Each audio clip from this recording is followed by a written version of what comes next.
Hello everyone, welcome to my channel. तो भाई आज हम बात करेंगे हमारी यूनिट 4 साइकोलॉजी की, जो यूनिट 4 है उसके नेक्स्ट टॉपिक की। तो भाई प्रीवियस वीडियो के अंदर हमने मेमोरी के बारे में जाना था, तो मेमोरी का अपोजिट ही हमारा ये टॉपिक है जिसका नाम है फॉरगेटफुलनेस। ठीक है, तो फॉरगेटफुलनेस हम किसे बोलते हैं, सबसे पहले हम जानेंगे कि भी हमारा चीजों का भूल जाना और हमारी क्षमता नहीं रहती ना किसी भी चीज को याद रखने की, जब हम चीजों को भूलना स्टार्ट कर देते हैं तो फॉरगेटफुलनेस हमारी कंडीशन होती है। ठीक है, तो इसमें जो इन्होंने जो डेफिनेशन दी है उन्होंने बताया है कि forgetfulness is lack of failure of retention, in other words inability to learn topic, to come to consciousness और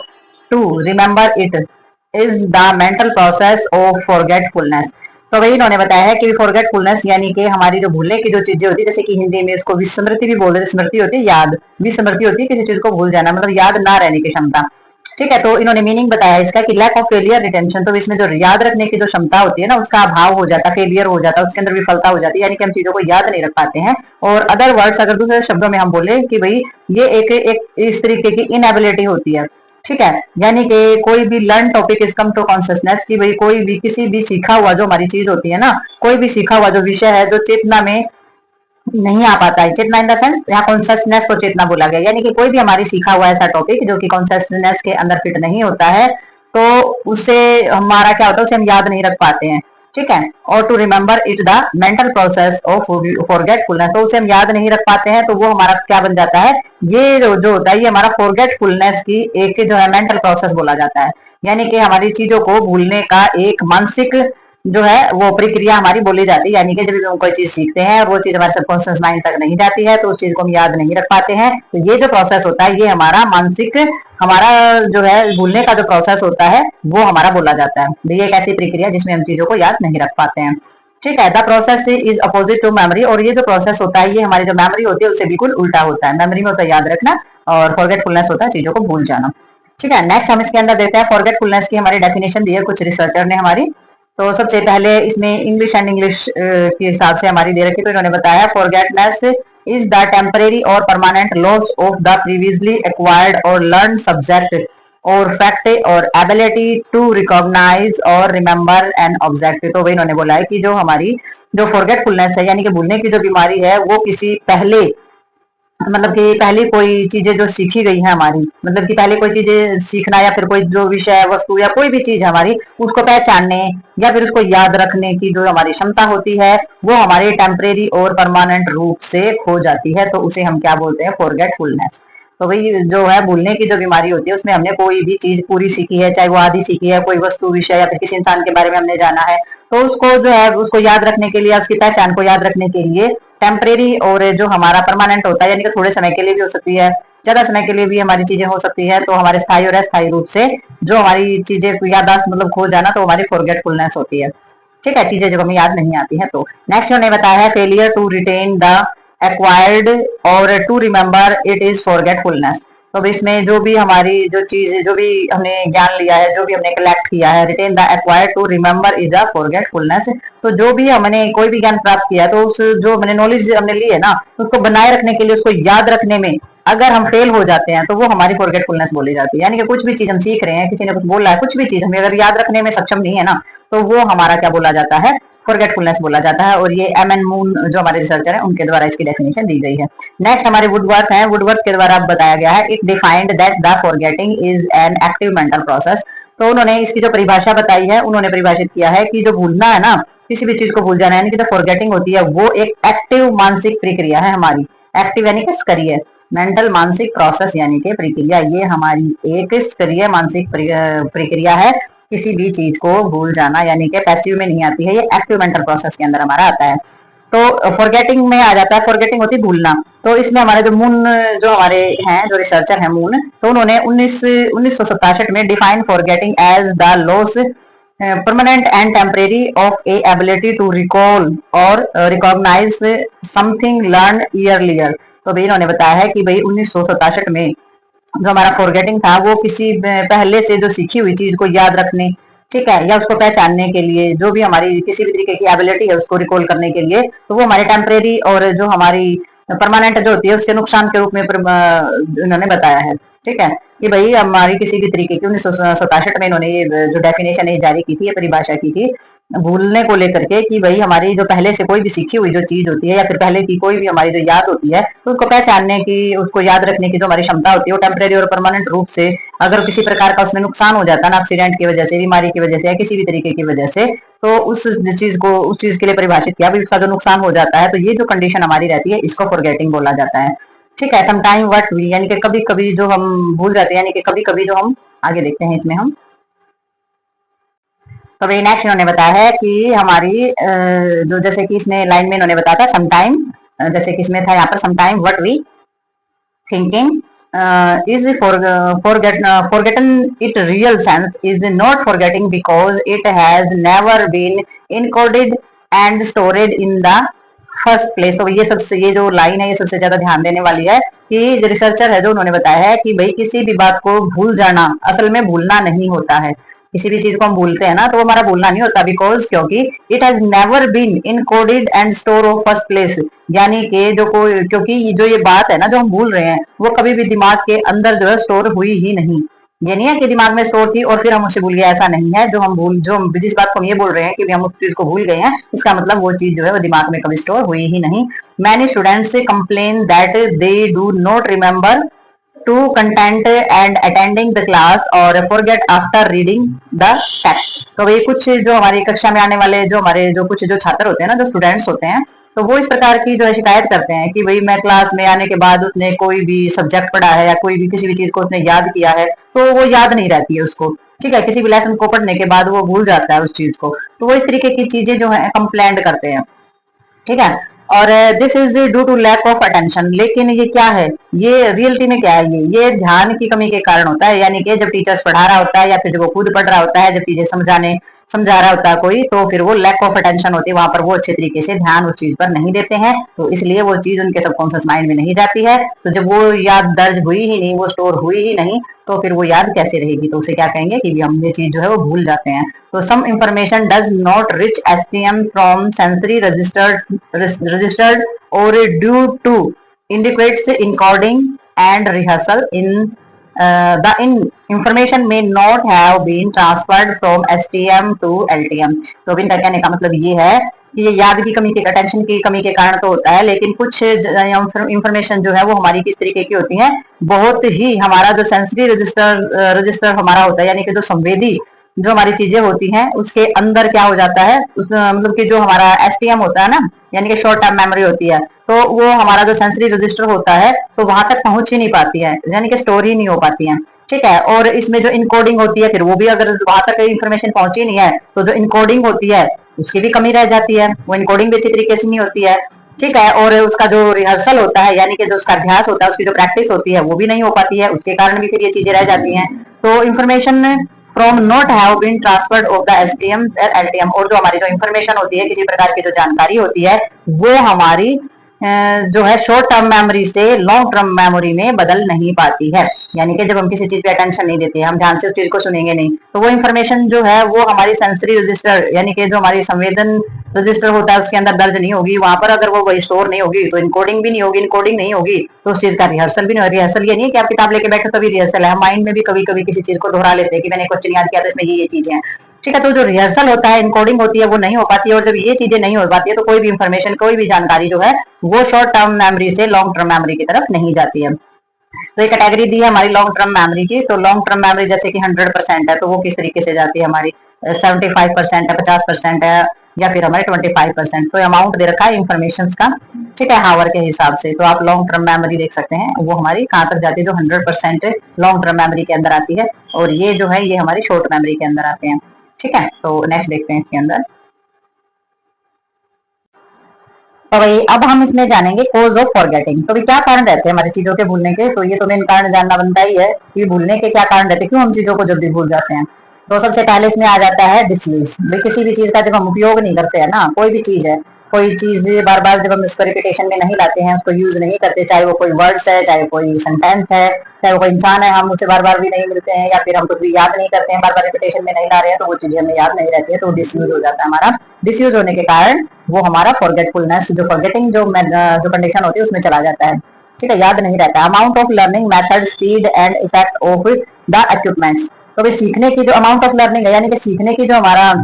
अमाउंट है, यानी कि जो मात्रा है, या फिर सीखने की जो विधि है, या फिर उसकी जो स्पीड है, या फिर हमारे जो भी इक्विपमेंट्स हैं, यानी कि जो उपकरण है, उसका प्रभाव भी पड़ता है। उसमें भी हमें चीजें याद रखने में या उस चीज को भूल जाने में बहुत ज्यादा अफेक्ट होता है। ठीक है, तो ये चीजें मेथड है, कोई किसी टीचर्स का पढ़ाने का मेथड ऐसा होता है, इस तरीके से चीजें बताता है, उस तरीके से वो उदाहरण देता है कि वो चीजें हमेशा याद रह जाती हैं। ठीक है, और कुछ जो चीजें हमारी जो स्पीड होती है वो ज्यादा ज्यादा जल्दी जल्दी बोलते हैं या फिर धीरे से बोलते हैं, तो उसमें चीजें समझ आती है। फैक्ट ऑफ कोई उपकरण के जरिए, डायग्राम के जरिए, किसी भी चीज के जरिए, डमी वगैरह के जरिए जो चीजें जैसे समझाई जाती है, तो वो बहुत ज्यादा अफेक्ट करती हैं। ठीक है, और ऑब्स्टिकल्स इन फीलिंग्स, और वही जो भावनाओं में अगर किसी भी प्रकार की जो रुकावट आती है, तो वो भी हमें चीजें याद रखने में प्रॉब्लम हो जाती है। यूज ऑफ इंटॉक्सिकेटिंग सब्सटेंसेज, और वही अगर किसी प्रकार का इंटॉक्सिकेटिंग सब्सटेंसेज आप ले रहे हो, यानी किसी प्रकार के नशीले पदार्थों का सेवन अगर कर रहे हैं, तो वो उसमें भी चीजें भूलना जो है स्टार्ट हो जाते हैं। Disease of brain of nervous system and shock, और वही किसी इस तरीके की बीमारी है जो कि ब्रेन के अंदर प्रॉब्लम है, या फिर हमारा जो नर्वस सिस्टम है उसके अंदर किसी प्रकार का झटका या शॉक वगैरह लगा है, तो हमारे ब्रेन से संबंधित अगर कोई चोट लगी है, नर्वस सिस्टम से संबंधित कोई भी बीमारी है, तो इसमें भी चीजें भूलना स्टार्ट हो जाते हैं। और नेक्स्ट हमारा आ जाता है change in the condition of the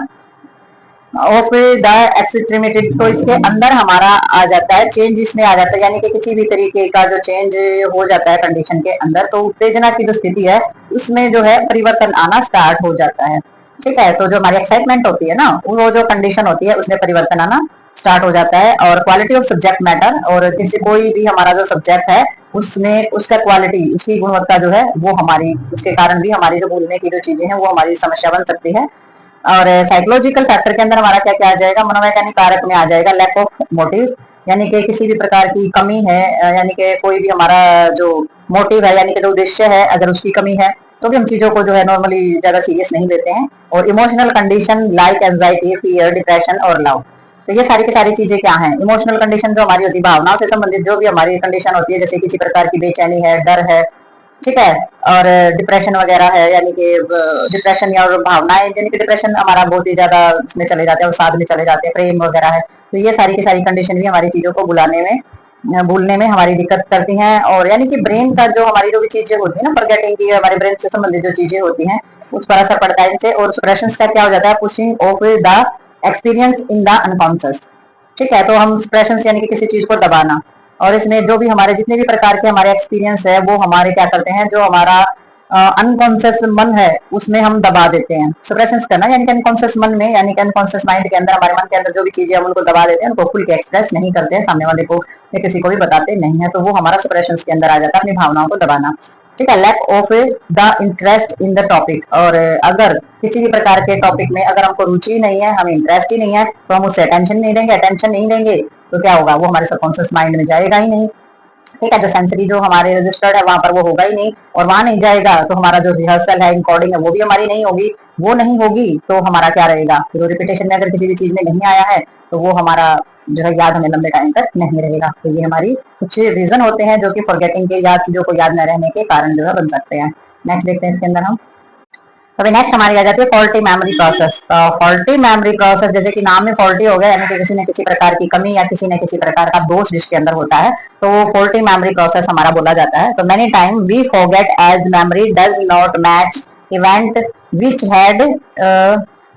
awkward. तो इन्होंने बताया कि कई बार है ना, हम जिस जो किसी प्रकार की जो चीजें होती है, यानी कि कोई भी इवेंट होता है, यानी कि कोई भी घटना होती है, उसको क्या बोलते हैं, उनको क्या करते हैं, उसको भूल जाते हैं। मतलब बहुत बार हमारे साथ ऐसा होता है कि जो हम उन घटनाओं को भूल जाते हैं जो कि घटित हुई है, यानी कि जो इवेंट हुआ है उन इवेंट को हम भूल जाते हैं। क्यों भूल जाते हैं उसको, क्योंकि हमारी जो मेमोरी है ना वो अच्छे तरीके से जो है वो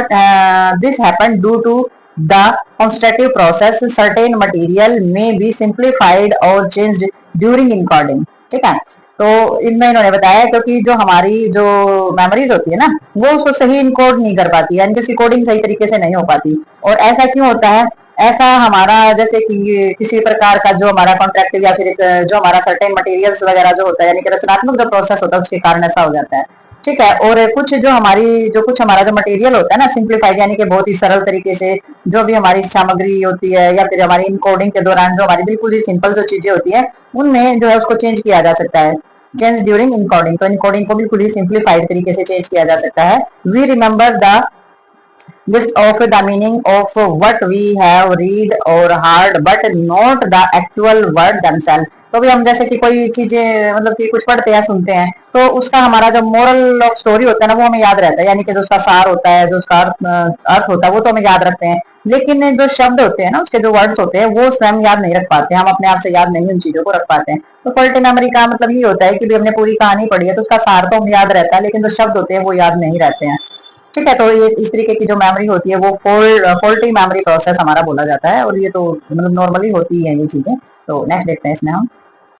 तो अभी नेक्स्ट हम बात करेंगे इंटरफेयरनेस। तो इंटरफेयरनेस का सभी को पता है, जो दखलंदाजी होती है उसको इंटरफेयरनेस बोला जाता है। तो इसमें हमारा बताया गया learning new things interfere with the memory of things learn later. तो अभी उन्होंने बताया कि जो नई चीज सीखने के बाद जो हमने चीज सीखी है ना, तो उन चीजों के याद करने में अगर किसी तरीके की प्रॉब्लम आती है तो वो हमारे इंटरफेरेंस चीजों के अंदर आ जाती है। तो नई चीज आपने कोई भी सीखी है और मतलब कि नई चीज सीखने के बाद जो आपने चीज सीखी है ना, तो उन सभी चीजों में याद करने में अगर किसी तरीके की बात उत्पन्न होती है तो वो इन चीजों के अंदर आ जाती है। जैसे कि नंबर 1 के अंदर आ जाती है रिट्रोएक्टिव इनहाबिशन। ठीक है, तो इसमें इनहाबिशन यानी कि किस तरीके का अवरोध, किस तरीके की रुकावट जो हमारी आ जाती है। जैसे कि रिट्रोएक्टिव के अंदर this is the technical name of new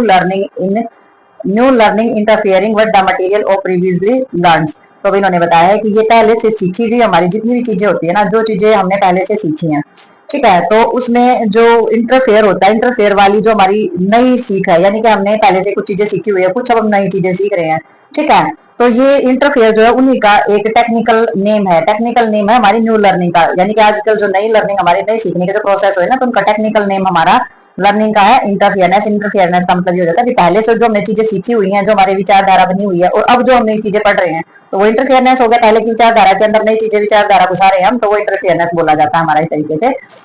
ठीक है, this is the backward effect. तो ये जो हमारी है ये बहुत ही मतलब कि प्रभाव जो है वो डालती है इस चीजों के ऊपर, पिछली चीजों पर बहुत ज्यादा प्रभाव डालती है। और एक्सपेरिमेंटल डिजाइन फॉर द रिट्रोएक्टिव इनहेबिशन, और जो हमारे रिट्रोएक्टिव इनहेबिशन जो होता है उसके लिए ये एक मतलब कि रिट्रोएक्टिव यानी कि एक एक्सपेरिमेंटल डिजाइन, एक्सपेरिमेंटल यानी कि प्रयोग किया हुआ एक डिजाइन है। प्रयोग किया हुआ डिजाइन का क्या मतलब है कि पहले उस चीज को अच्छे तरीके से टेस्टिंग किया गया, प्रयोग किया गया है, यूज किया गया है, उस चीज को अपना करके देखा गया है कि ये चीजों में नई चीजें, पुरानी चीजें जो सीखी हुई है उनमें नई चीजें जब हस्तक्षेप करती है, इंटरफियर करती है, तो किस तरीके की हमारी रिजल्ट जो है वो हमारे होते हैं। ठीक है, तो ये हमारा प्रायोगिक डिजाइन हम इसको बोल देते हैं, क्योंकि एक्सपेरिमेंटल डिजाइन ये हमारा रहता है। और एक हो जाता है हमारा प्रोएक्टिव इनहिबिशन। प्रोएक्टिव इनहिबिशन के अंदर आ जाता है when carrier learn interfere with the learning and the recall of new material, it is the proactive inhibition, this is a forward process। तो ये कैसा होता है, जो पहले का जो हमने चीजें ली हैं, यानी कि पहले का ली हुई जो हमारी नॉलेज होती है, और जो हमारे मतलब कि किसी भी तरीके की नॉलेज को सीखने या फिर उसको याद करने के लिए प्रॉब्लम क्रिएट करता है। ठीक है, यानी कि पहले की जो नॉलेज है ना, हमने पहले जिस चीज की नॉलेज ले रखी है, मतलब पहले हमें जो चीजें सिखाई गई हैं, बचपन में सिखाई गई हैं, तो उसमें जो नई चीजें अगर हम उसमें सीख रहे हैं, उसको रिकॉल कर रहे हैं, यानी कि न्यू मटेरियल हम ले रहे हैं, तो उसके अंदर ये बाधा डालता है, यानी कि उसके अंदर जो है ये किसी न किसी प्रकार की दिक्कत जो है वो शुरू करता है। ठीक है, और it is a proactive inhibition, और ये जो है प्रोएक्टिव बोला जाता है क्योंकि ये प्रोएक्टिव का मतलब हमारा हो जाता है कि ये हमारा सक्रिय इनहिबिशन है, यानी कि रुकावट है, सक्रिय रुकावट है, क्योंकि ये ऐसा होता है हमने पहले जो चीजें सीख रखी हैं, यानी कि जैसे कि पहले जो हमने नॉलेज लिया है, तो नई नॉलेज को सीखने और याद करने में दिक्कत हमें होती है, क्योंकि हमें पता नहीं ये चीज तो ऐसे होती है, और फिर उस चीज को नई तरीके से पढ़ते हैं, तो इस तरीके से हमारी थोड़ी सी रुकावट जो है पैदा होती है,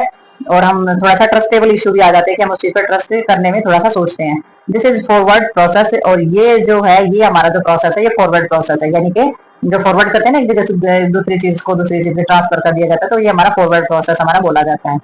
ठीक है, और इसमें जैसे रिट्रोएक्टिव इनहिबिशन हमारा हो जाता है, तो भाई इसमें देखो रिट्रोएक्टिव है और प्रोएक्टिव है। रिट्रोएक्टिव में इन्होंने क्या बताया है कि टेक्निकली हमारी जो चीजें होती है ना, इसमें टेक्निकली चीजें क्या होंगी कि पहले से सीखी हुई चीजें जो है, वो नई चीजें जो हम सीख रहे हैं, तो उसके अंदर क्या होता है, वो जो प्रोसेस होता है वो हमारा इंटरफेयरिंग प्रोसेस हमारा बोला जाता है। ठीक है, तो इसमें जो एक्सपेरिमेंटल डिजाइन के हिसाब से क्या प्रोएक्टिव में क्या हो जाता है, इसमें जो हमारा पहले से ली हुई नॉलेज है और जो हम अब नॉलेज ले रहे हैं, तो वो थोड़ा सा उसको सीखने में बाधा डालता है, तो थोड़ा सा इनके अंदर डिफरेंशिएशन हमारा है। और इसमें जो ग्रुप है वो दे रखा है, और इसमें एक्सपेरिमेंटल कंट्रोल दे रखे, लर्न ए लर्न बी, तो इसमें rest of the unlearn activity recalls A recalls B, तो ये एक्टिविटी दे रखी है हमारी ग्रुप्स के हिसाब से रिट्रैक्टिव। तो ये तुमने ये दो पॉइंट है, यही बहुत है, ये करने हैं आपने। नेक्स्ट देखते हैं इसमें हम।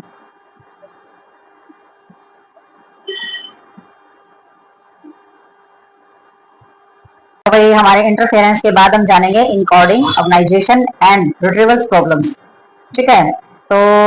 रिट्रीवल्स प्रॉब्लम जो हमारी होती है, तो इसमें इन्होंने बताया है if the stored information is not encoded well of the organisation at the time of learn it is the forgotten. तो इन्होंने बताया कि अगर हम कोई चीज सीखने के समय जो भी हमने इंफॉर्मेशन ली है ना, अगर हम उसको अच्छे तरीके से इनकोड नहीं कर पाते हैं, ठीक है, यानी कि अच्छे तरीके से ऑर्गेनाइज अगर हम उसको नहीं कर पाते हैं, तो वो क्या हो जाती है, वो उसको हम भूल जाते हैं। तो ये ध्यान रखना है कि कोई भी चीज हम सीखते हैं, अगर उसको अच्छे से इनकोड नहीं कर पा रहे, समझ नहीं पा रहे, ऑर्गेनाइज नहीं कर पा रहे हैं, तो फिर हम उसको भूल जाते हैं। रिट्रीवल्स जो हमारे cause are important is memory as we may not be able to recall an information is one situation but may of the usually remember in another situation। तो भाई नेक्स्ट इन्होंने बताया है कि ये जो हमारी याद जो होती है ना, स्मृति जो होती है, तो उसको जो है प्राप्त करने के लिए, यानी कि किसी भी चीज को याद करने के लिए जो हमारी जो मेमोरीज होती है ना, तो उसमें कोई भी चीज हम रिकॉल कर रहे हैं, याद कर रहे हैं, तो उसके लिए जो साइन होते हैं ना, यानी कि जो संकेत होते हैं, वो बहुत ही ज्यादा महत्वपूर्ण होते हैं इसमें। क्योंकि हम कोई भी एक मतलब कि ऐसी स्थिति होती है जिसमें कोई भी इंफॉर्मेशन है वो याद नहीं कर पाते हैं, ठीक है, उसमें एबल नहीं होते किसी भी इंफॉर्मेशन को रिकॉल करने के लिए। और एक ऐसी सिचुएशन होती है कि भाई हम उस चीज को फिर से दोबारा से याद कर लेते हैं, तो सिचुएशन पे भी डिपेंड करता है कि कोई मेमोरी जो है एक सिचुएशन में वैसी ही बातें याद आ रही है, एक ऐसी सिचुएशन है कि जिसमें उसी तरीके की जो चीजें वो रिकॉल हो रही है, ठीक है। तो जैसे कि हम किसी के डेथ में किसी का कुछ हो जाता है, किसी के साथ हादसा होता है, तो उसी से रिलेटेड हमारी पता नहीं कितनी मेमोरीज आ जाएगी, कितने कितने कहाँ कहाँ की बातें उठा करके लाएंगे, वहां से हुआ था, वहां से हुआ था, ठीक है। और हंसी मजाक और चुटकुले वगैरह सुनाते तो पता नहीं कहाँ से फिर हमें उस तरीके की चीजें याद आ जाती है जो हमारी मेमोरी के अंदर पहले से सबकॉन्शियस में पड़ी हुई है। तो इस तरीके से जो सिचुएशन होती है ना, वो इंफॉर्मेशन को का इस तरीके से इस्तेमाल करती है कि वो हमारी जो स्थिति होती है ना, उसके अनुसार हमारी जो जानकारी है वो हम याद भी कर पाते हैं, और जो हमारी परिस्थिति के अनुसार हम जानकारी को याद नहीं कर पाते हैं। तो इस तरीके की कंडीशन हमारी में रहती है। Revertibles of the facilitated by the organizations and the storage material and his presence of retrievals cause that can be guide our search through LTM for storage information। तो भाई इसमें क्या हो जाता है कि जो हम बहुत ही लंबे समय तक जो हमारी मेमोरी है ना, जो हमारी याद है, तो उसको हम मतलब कि इकट्ठा करते हैं, यानी कि उसको कलेक्ट करने की जो भी हमारी जानकारी, जो भी हमारी इंफॉर्मेशन है या खोज है, और किसी भी तरीके का जो मार्गदर्शन है ना, वो हम इसमें करते हैं, ठीक है। तो इसमें जो मटेरियल होता है ना, उसको स्टोरेज करते हैं, उसकी की भी इकट्ठा करते हैं, कलेक्ट करते हैं। तो उसमें किसी भी तरीके के जो गाइड करना होता है, जो हमारी लॉन्ग टर्म्स जो हमारी मेमोरी होती है, उसमें स्टोर करते हैं सारी की सारी इंफॉर्मेशन को,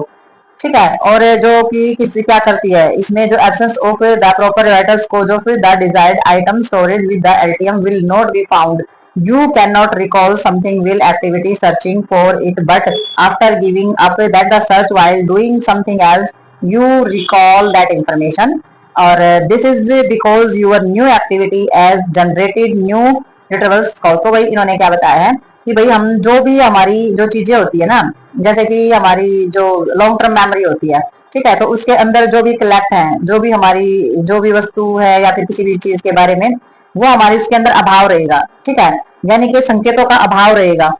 क्यों रहेगा संकेतों का अभाव? किसी कोई भी हमारी जो एक्टिविटी होती है ना, उसमें जब हम किसी प्रकार की खोज करते हैं या कोई समय मतलब कि करते समय आप उसे याद नहीं कर पाते, यानी कि किसी भी चीज कोई भी एक्टिविटी करते हैं तो उसमें जो खोज करते समय आप उसे याद नहीं रख पाते, लेकिन वो जो आप खोज कर रहे हैं ना, किसी भी चीज के बारे में जानने की जो कोशिश कर रहे हैं, तो उस कोशिश को छोड़कर कुछ और करने के बाद आपको वो जो चीजें है ना, वो जो इंफॉर्मेशन होती है वो याद आ जाती है। तो मतलब आपको क्या होता है कि पहले आपको कोई काम करना है और कुछ चीजें करनी है, तो तब तो आपको याद नहीं आएगा, और उस चीज को छोड़ करके आप जब दूसरा कुछ करने लग जाएंगे ना, तब आपकी मेमोरी में एकदम से वो चीज आपको याद आ जाएगी। जैसे कि आप बार बार बोलते हैं, अरे वो वहां गया था, मुझे तो याद ही नहीं रहा, ये लेके आना था, मुझे तो ये करके आना था, मैं वहां मार्केट गई थी तो मुझे ये लेके आना था, मुझे याद ही नहीं रहा, और घर आते ही याद आ गया। तो मतलब इस तरीके की जो हमारे साथ जो हरकतें होती हैं, वो हमारी यही बोली जाती है, इसी कंडीशन के अकॉर्डिंग हमारी ये होती है,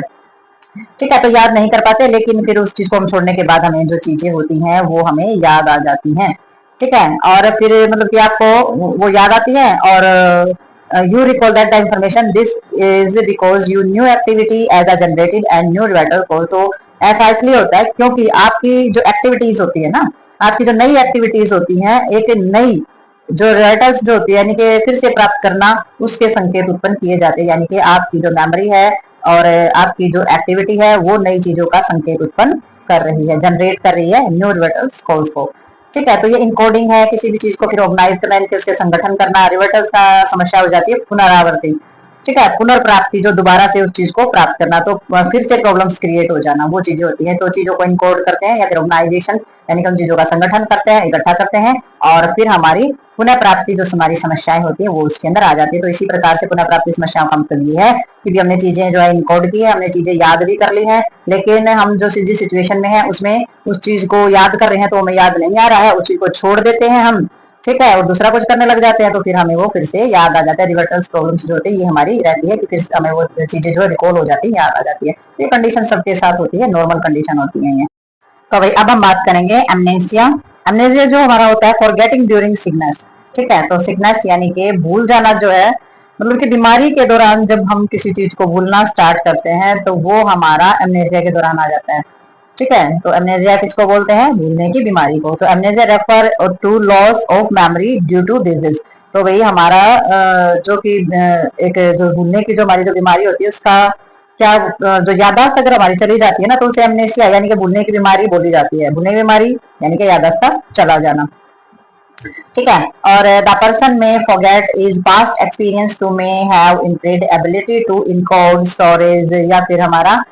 रिट्रीव जो हमने अभी पढ़ी है, जो भी हमारा पूरा का पूरा जो प्रोसेस होता है मेकिंग न्यू मेमोरी डिफिकल्ट। तो इसके अंदर क्या हो जाता है कि भाई इसमें कोई भी इंसान जो है ना वो हमारे पिछली जो पास्ट की जो चीजें होती है, अतीत के जितने भी हमारे एक्सपीरियंस होते हैं यानी कि जो अनुभव होते हैं उनको भूल सकता है, और जितनी भी उनकी यादें होती हैं, ठीक है, मतलब कि याद जितने से भी संबंधित जो हमारी जितनी भी यादें होती है उनको याद रखने या फिर उनको कलेक्ट करना, उन यादों को इकट्ठा करके रखना, तो उनको जो है दोबारा से क्षमता प्राप्त करने की मतलब कि इस तरीके की एबिलिटी जो है वो प्राप्त करने की क्षमता जो है बिल्कुल ही कमजोर हो जाती है कि वो उन चीजों को याद करे, और उस चीजों पर यानी कि कहते हैं ना दिमाग पे थोड़ा सा जोर डाल के उसको याद किया जाता है, तो वो क्षमता जो है वो भी खत्म हो जाती है। तो एमनेशिया जो है, एमनेशिया हमारी जो है वो इस तरीके की भूलने की बीमारी है कि भाई इंसान के पिछले जितने भी एक्सपीरियंस है, जितने भी उसकी उम्र में गुजरा है, उसका बचपन है, जवानी है, मतलब कि जो भी उसने उम्र गुजारी है, जो भी उसके एक्सपीरियंस रहे हैं, जो भी उसकी जो यादें हैं, तो उनको फिर से याद करने की जो क्षमता होती है वो बहुत ही कमजोर हो जाती है किसके दौरान? बीमारी के दौरान, ठीक है। Amnesia is a profound memory difficult due to either the loss of what has been stored or the inability to form new memories. Amnesia are classified into two types, biological and psychological. तो वही इसमें जो भी हमारी जो यादाश्त होती है ना, तो यादाश्त का मतलब एक जो गहरी जो हमारी यादाश्त होती है, मतलब कि एक गहरा दोष होता है ये, ठीक है, यानी कि यादाश्त का चले जाना, या फिर हमारी अमनेसिया जो होता है वो एक बहुत ही गहरा यादाश्त के प्रति गहरी बीमारी या गहरा दोष हम इसको समझ सकते हैं, जो जिसमें क्या होता है, जो या तो किसी जो भी इंफॉर्मेशन होती है उसको इकट्ठा करके मतलब कि खो जाने, मतलब कि उस इंफॉर्मेशन को इकट्ठा किया यानी कि हमने याद कर लिया वो चीजें, उस इंफॉर्मेशन को स्टोरेज किया, उसको खो जाने के बाद जो नई जो मेमोरीज होती है ना उसको बनाने की भी क्षमता मतलब कि खत्म हो जाती है, असमर्थ हो जाता है वो नई यादें बनाने में भी, ठीक है। तो इस तरीके की नई यादें भी नहीं बना पाता है और पिछली जो यादाश्त होती है वो भी उसकी खत्म हो जाती है। तो इसमें क्या रहता है, amnesia are the classified into two types, और एमनेसिया जो दो प्रकार का हमारा रहता है, एक रहता है हमारा बायोलॉजिकल और एक रहता है साइकोलॉजिकल, ठीक है। तो आगे देखते हैं, थोड़ा सा समझते हैं बायोलॉजिकल और साइकोलॉजिकल में क्या डिफ्रेंशिएशन होता है हमारा जैविक और मनोवैज्ञानिक के अंदर। तो नेक्स्ट देखते हैं इसमें हम, तो भाई हमारा इसके अंदर रहता है, ये हमारा हो गया है बायोलॉजिकल के बारे में जानते हैं कि बायोलॉजिकल एमनेसिया हमारा कैसा रहता है। Amnesia are the caused by the brain malfunction. तो एमनेसिया का जो कारण होता है वो हमारा जो ब्रेन होता है उसका फंक्शन कम करना, फंक्शन करने की कमी के कारण जो हमारा एमनेसिया होता है। फॉर एग्जाम्पल इन्होंने बताया transit global amnesia, alcohol include amnesia and the amnesia caused by certain disease of the brain. तो इन्होंने बताया है कि जो एमनेसिया होता है अगर हमारे ब्रेन के अंदर फंक्शन किसी प्रकार का कम हो रहा है, तो एग्जाम्पल में इन्होंने बताया है कि भाई अगर किसी भी प्रकार की जो बीमारी अगर हो जाती है, तो यानी कि अल्कोहल वगैरह लेना, शराब वगैरह अगर पी रहा है कोई भी, तो उसमें भी यादाश्त की प्रॉब्लम हमारी क्रिएट हो सकती है, या फिर ब्रेन में किसी भी प्रकार की बीमारी या रोग अगर हो जाता है तो उसकी वजह से भी हमारी जो यादाश्त की प्रॉब्लम जो है वो क्रिएट हो सकती है, यादाश्त जाने की, यादाश्त खत्म होने की या कम होने की। Transit global amnesia is the short lived amnesia attack characterized by the retrograde and the anterograde amnesia. तो भाई इसमें जो हमारे जो थोड़ी देर के लिए हमारा जो यादाश्त एक जो है थोड़े टाइम के लिए यादाश्त जा सकती है, उसका दौरा हो सकता है, या फिर मतलब कि पहले से जो हमारी जो चीजें हैं, जो हमारी यादाश्त जो है वो दोनों शामिल हो सकती है, यानी कि थोड़ी देर के लिए भी, थोड़े टाइम के लिए जो यादाश्त चली जाती है, या फिर हमेशा के लिए जो यादाश्त चली जाती है, ठीक है। तो इस तरीके की हमारी जो चीजें होती हैं वो हमारी इसके अंदर रह सकती हैं। और high dose of alcohol result in amnesia for the event that the occurred will drunk In addiction, have drinking over a period of year can produce brain damage and the pattern of system now as the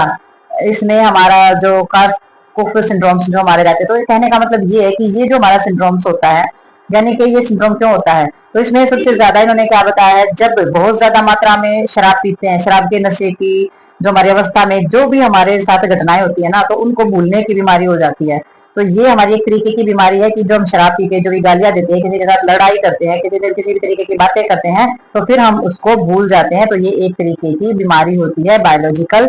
कि भाई हम उस चीज को शराब के नशे में कुछ भी बोल दिया, फिर हम उसको भूल जाते हैं। तो इसके अलावा 1 साल के लिए,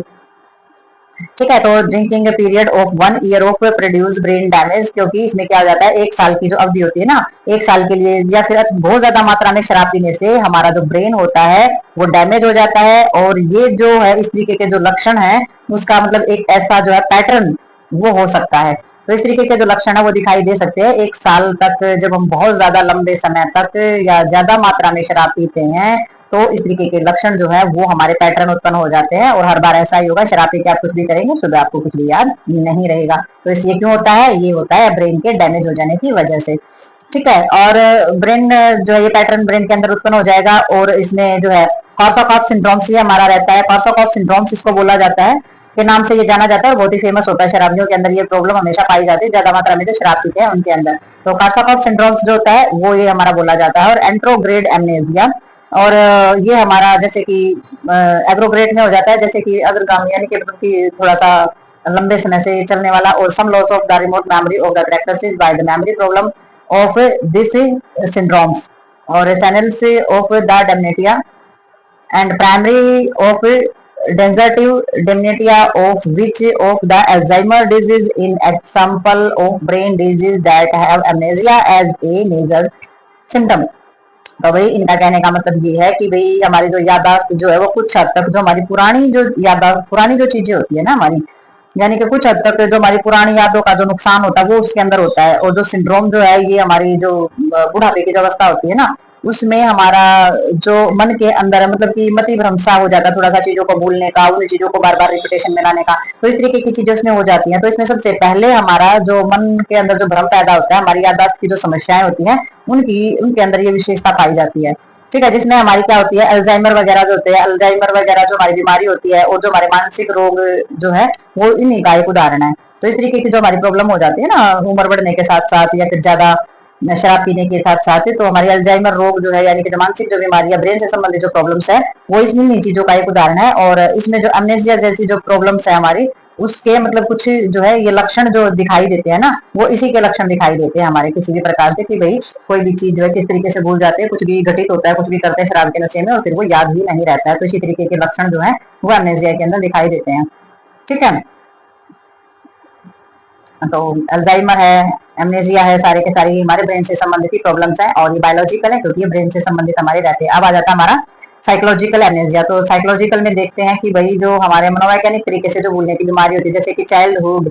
एमनेसिया होता है, यानी कि जो बचपन में जो भूलने की जो प्रॉब्लम होती है हमारी, तो it is due two of difference into the way young children and order people encode and store information. तो इन्होंने बताया है कि छोटे बच्चे जो होते हैं ना हमारे, तो छोटे बच्चे और बड़े लोगों के द्वारा मतलब कि कोई भी इंफॉर्मेशन है तो उसको क्या करते हैं, इनकोड करने में या फिर उस चीज को स्टोर करने का जो तरीका होता है उसके अंतर के कारण हो सकती है कि बड़े क्या कह रहे हैं और बच्चों की समझ में आ रहा है नहीं आ रहा है, वो इनकोड कर पा रहे हैं नहीं कर पा रहे। जब वो इनकोड नहीं करेंगे तो ब्रेन में स्टोर भी नहीं होगा, तो ब्रेन में स्टोर नहीं होगा, तो ये उनका जो एक तरीका है इनकोड करने का, उसके कारण जो है बच्चे चीजें भूल जाते हैं। तो भूलना एक बीमारी की वजह से हमारी जो याददाश्त चली जाती है वो एक अलग मैटर होता है, जैसे कि हमारी हमने अल्जाइमर और एमनेसिया जैसी चीजें पढ़ी है, तो वो किसी चोट या किसी बीमारी के चलते हो सकता है। और ये जो है जैसे छोटे बच्चों के अंदर ये होता है हमारा इनकोडिंग, और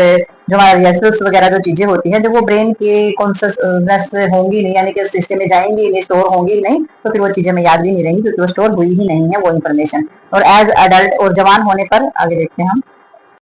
तो वही नेक्स्ट इन्होंने बताया है कि much of our memory is encoded verbally and tied into network और हमारा schemata of the language based, but the young children without language encode memorize in a non verbal form। तो इसके अंदर आ जाएगा प्रेज स्टोरेज इंफॉर्मेशन इमेज और feeling. तो इन्होंने बताया कि कुछ जो है ना, कुछ मेमोरी जो है वो ऐसी होती है, कुछ मेमोरी हमारी जो वर्बली रूप से दर्ज होती है, यानी कि वर्बली रूप से दर्ज हो जाती है हमारे माइंड के अंदर। और जो लैंग्वेज जो होती है ना, लैंग्वेज से आधारित जो भी हमारा जो नेटवर्क होता है या फिर जो भी हमारी जो प्लानिंग्स होती हैं उनसे जुड़ी हुई होती हैं। लेकिन क्या होती है, जो यंग चिल्ड्रन जो होते हैं, ठीक है, तो उसमें मतलब भाषा से जो हमारे जो लैंग्वेज वगैरह से जो हमारी चीजों से जो नॉन वर्बली होते हैं, यानी कि लैंग्वेज से वंचित जो हमारे होते हैं, वो हमारे क्या करते हैं, वो जो छोटे शिशु होते हैं वो हमारी जैसे कि गैर मौखिक रूप से उसको याद कर लेते हैं। ठीक है, नॉन वर्बली जो है उसको मेमोराइज कर लेते हैं, उसको याद कर लेते हैं। छोटे शिशु जो होते हैं हमारे, जो भाषा जो बोल नहीं सकते हैं, तो वो हमारे क्या करते हैं, वो हमारे गैर मौखिक यानी कि नॉन वर्बली रूप से उस चीज को मेमोराइज यानी कि याद कर लेते हैं। ठीक है, और संभवतः क्या होता है फिर इसमें, इसमें क्या हो जाता है कि भाई जो जितनी भी हमारी इंफॉर्मेशन है ना, उनकी जो छवि है या वो भावनाएं हैं या फिर उनके जो चित्र रूप है, उस चीज वो इमेज के रूप में स्टोरेज हो जाती है और उसको फिर वो फील करते हैं। तो उसकी सारी भावनाएं जो है ना, फीलिंग होती हैं, वो एक इमेज के रूप में स्टोरेज हो जाती है। Early childhood memory is the set of the storage form of the longer available and the verbally as adults. तो इसलिए कहा जाता है कि बचपन में शुरुआत में जो यादें होती है ना, वो ऐसे रूपों में स्टोरेज होती है जो कि जवान होने पर भी हमें अच्छी तरीके से यानी कि मौखिक रूप से हमें उपलब्ध नहीं हो पाती हैं। ठीक है, तो हम जो मौखिक रूप से no longer available of verbally as adult, तो स्टोरेज होती है और हमें वर्बली रूप से जो है उपलब्ध नहीं हो पाती है। Our language of the dominated memory do not have reverters cause of a part of the gaining access to the image and feeling memory of the early childhood. तो भाई इसमें जो भी हमारी जो भाषा है ना, मतलब कि जो भी भाषा की मतलब कि हम जब भाषा सीखते हैं तो उसमें जितनी भी हमारी यादें होती है, बचपन की छवि है, भावना है, तो उन्हें पहुंचने के लिए हमारी जितनी भी फिर से प्राप्त कर किए गए जितने भी हमारे इशारे हैं, संकेत वगैरह होते हैं, वो नहीं होते हैं। ठीक है, तो फिर से जो हमारी जो चीजें होती है वो उसके अंदर नहीं होती है। और इसमें बताया गया essentially finished language ability and memory develop together because both of depend of the brain of the maintain of repressions of another explain give the childhood and the dream amnesia। तो इसमें क्या हो जाता है, इसमें जो भी हमारी जो याद होती है, ठीक है, तो जिस भी प्रकार की जो हमारी जो मेमोरीज होती हैं जो, तो उसके अंदर बहुत ही लंबे समय तक जो हमारी यादें होती है वो हमारे स्टोर करने में जो है असमर्थ हो जाती है, सक्षम नहीं हो पाती कि लंबे समय तक जो है उन यादों को स्टोर करके रखें, लॉन्ग टर्म तक एबल नहीं होती हैं। ठीक है, तो मेमोरी को बहुत लंबे समय तक स्टोर करने में सक्षम नहीं हो पाती है, तब इस उसका जो पूर्ण जो हमारा जो डेवलप होता है ना, वो भी नहीं हो पाता है। ठीक है, तो मैचुरेशन जो होता है एसेंशियली फिनिश, तो वही हमारा जो पूर्ण रूप से विकास होता है वो भी नहीं हो पाता है। और जो हमारी लैंग्वेज जो होती है, लैंग्वेज की जो एबिलिटी होती है, ठीक है, तो लैंग्वेज की एबिलिटी है memory develop together because both of depend, और जो भाषा की जो भी हमारी क्षमता होती है या फिर जो हमारी याद होती है उसका जो डेवलप होता है वो साथ साथ होता है, क्योंकि दोनों ही जो हमारे ब्रेन होते हैं उनका जो डेवलप होता है उस पर वो निर्भर करती हैं। ठीक है, तो मेमोरी का डेवलप और लैंग्वेज की एबिलिटी और मेमोरी का डेवलप साथ साथ होता है। क्यों होता है, both depend of the brain of the maturation, क्योंकि जैसे जैसे ब्रेन मेच्योर होता है ना, तो ये दोनों ही चीज उस पर डिपेंड होती है। ब्रेन मेच्योर होगा तो लैंग्वेज भी बोलना सीख जाते हैं, और जो ब्रेन होता है वो भी हमारा मेच्योर होता चला जाता है, तो याद भी अच्छी हो जाएगी और हम बोलना भी उस चीज को सीख जाते हैं। ठीक है, तो लैंग्वेज एबिलिटी भी बढ़ेगी और मेमोरी डेवलपमेंट भी एक साथ बढ़ जाएंगे, क्योंकि ये ब्रेन जब मेच्योर होता है तो दोनों उसी पर डिपेंड हमारे होते हैं। ठीक है, और इसके अंदर जो बचपन के अंदर sense of the another explain give the more childhood and the dream amnesia. तो भाई जो बचपन होता है उसमें जो हम सपने लेते हैं ना, ड्रीम एमनेसिया जो हमारा होता है, यानी कि सपनों को भूल जाने का एक अन्य कारण है उस चीज को दबा देना। ठीक है, यानी कि डिप्रेशन, रिप्रेशन यानी किसी चीज को दबा देना। Another explain give the childhood, यानी कि जो हमारा बचपन होता है, बचपन के जो सपने होते हैं उसमें जो हमारी जो अमनेजिया की जो प्रॉब्लम्स होती है उसमें एक अन्य कारण होता है रिप्रेशन, यानी कि दमन, यानी कि किसी चीज को दबा देना। और ड्रीम एमनेजिया जो हमारा होता है, देखेंगे ड्रीम एमनेजिया हमारा क्या होता है। ड्रीम एमनेजिया के अंदर क्या आएगा, in dream amnesia is difference between the symbol system in dreams and the walking make the walking retrieval in any information encode during dreaming difficult. तो ड्रीम एमनेजिया जो होती है, यानी कि सपनों को भूलने की जो हमारी जो प्रॉब्लम्स होती है, यानी कि सपने हमारे जो होते हैं और हमारी जो जागी हुई जो अवस्था होती है, ठीक है, उसके बीच में बहुत ही मतलब कि उनके बीच के अंतर का जो कारण होते हैं ना, स्वप्न के दौरान जो इनकोड करते हैं हम चीजों को, उनमें की किसी भी कोई भी जो हमारी जो जानकारी होती है ना, तो वो हमारी जो जागी व्यवस्था होती है उसको फिर से प्राप्त करना जो है मुश्किल हो जाता है। ठीक है, तो मतलब कि ड्रीम एमनेसिया के कारण क्या होता है कि भाई किसी भी प्रकार की हमारी जो यादाश्त जाने की जो चीज होती है ना, हम जैसे कि हम सोते हैं और हम जागी हुई अवस्था है, तो उसके बीच में जो है अंतर के कारण उसके बीच में हम अंतर नहीं कर पाते, तो उसके कारण जो हमारे सोने के दौरान जो सो रहे होते हैं ना, तो इनकोड की गई जो भी चीजें होती हैं वो किसी भी जानकारी यानी कि किसी भी चीज को लेकर के हमारी जो जागी व्यवस्था होती है उसको प्राप्त करने में बहुत मुश्किल हो जाती है, यानी कि उठने की कोशिश करते हैं लेकिन हमसे उठा नहीं जाता है। तो ये प्रॉब्लम्स हमारी हो जाती है, डिफिकल्ट हो जाती है हमारी ड्यूरिंग डिफिकल्टी हमारी रहती है इनकोड करने में। Will the usually consider to be the psychological childhood and the dream amnesia have a biological basis. The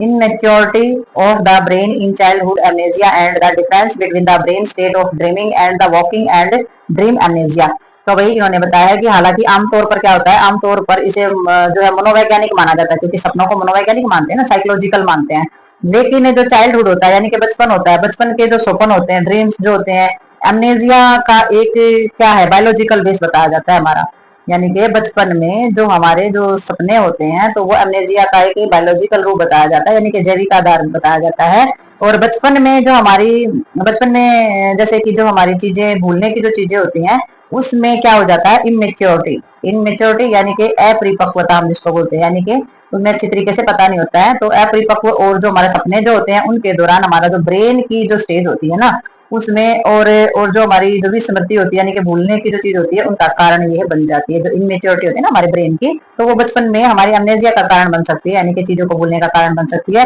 differentiation between the brain state dreaming and the walking dream amnesia. और इसके अंदर जो हमारी जैसे कि इसमें एमनेजिया के अंदर दिया गया है ड्रीमिंग एमनेजिया है, और इसमें जो डिफरेंशिएशन दिया गया बिटवीन द ब्रेन स्टेट, तो वही हमारी जो रक्षात्मक जो हमारी चीजें होती हैं, किसी भी चीज को भूल जाने से क्या होगा, जो हमारी forgetting differences amnesia protect the amnesia from the guilt और एंजाइटी दैट कैन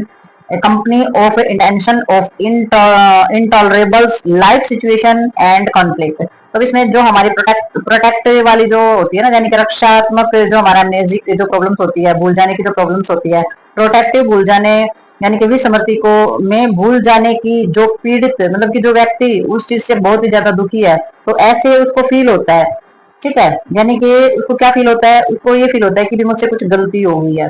ठीक है, तो गिल्ट फील करता है, एंजाइटी जो है वो फील करता है। तो मतलब इस तरीके की जो चीजें होती हैं उनसे बचाता है, जो कि जीवन में कैसी होती हैं, बर्दाश्त करने लायक नहीं होती हैं। ठीक है, तो ऐसी ऐसी सहनीय जो परिस्थितियां होती हैं और जो संघर्ष करते हैं तो उसके साथ उत्पन्न हो सकती हैं। तो ये जो चीजें हैं, ये सिचुएशन जो कॉन्फ्लिक्ट होते हैं उनमें हमारी चीजें जो उत्पन्न हो सकती है। एक बार इस चीज को थोड़ा सा क्लियर करते हैं। ड्रीम एमनेजिया के अंदर क्या होता है कि हमारी जो भी याददाश्त जो होती है ना,